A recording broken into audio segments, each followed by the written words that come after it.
जय Shri Ram everyone. Today is my day 10 of 21 days पढ़ाई के चैलेंज का।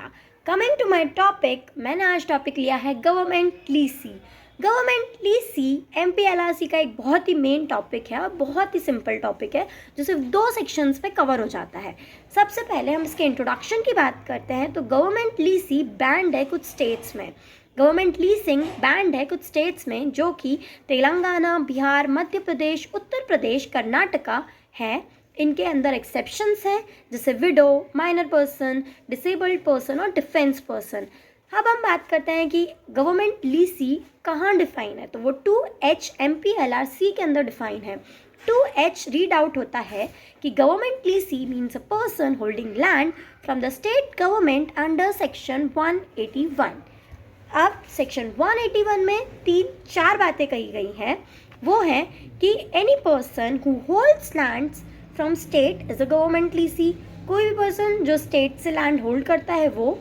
एनी पर्सन जिसको स्टेट या कलेक्टर ग्रांट करता है लैंड वो गवर्नमेंट लीसी होता है। और ऐसा कोई भी पर्सन जो भूमि स्वामी के लिए एंटाइटल्ड ही नहीं है in respect of such land तो उसको गवर्नमेंट लीसी कह सकते हैं। और any person who holds land in, अब 3 में डिवाइड हुआ है ये, मध्य भारत, विद्या भारत और सिरोंज। मध्य भारत में वो एक एज अ ऑर्डिनरी टेनेंट है। विद्या प्रदेश में वो एज अ स्पेशल टेनेंट है और सिरोंज में एज अ गैर हकदार टेनेंट है वो। तो this all then this person will called as government लीसी।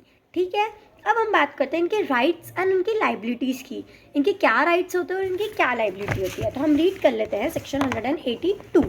Section 182 कहता है rights and liabilities of a government लीसी।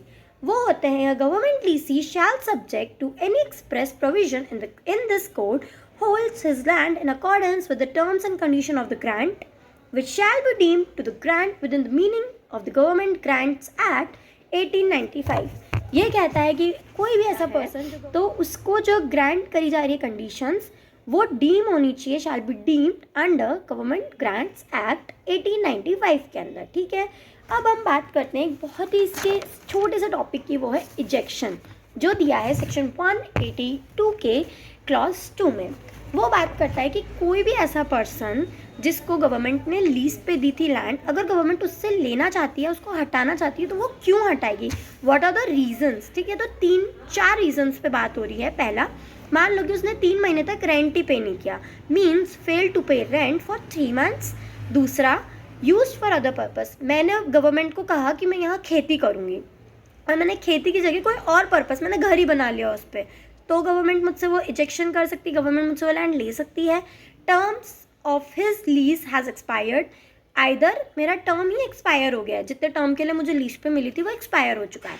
And fourth, contravention any of the terms and condition, मैंने इनमें से किसी भी कंडीशन का उल्लंघन किया हो। ठीक है, और इसी का 182 का क्लॉज कहता है कि अपॉर्चुनिटी टू हियरिंग, ये रीड होता है कि provided that no order for rejectment of a government lessee under this subsection shall be pass without giving him an opportunity of being heard in his defence.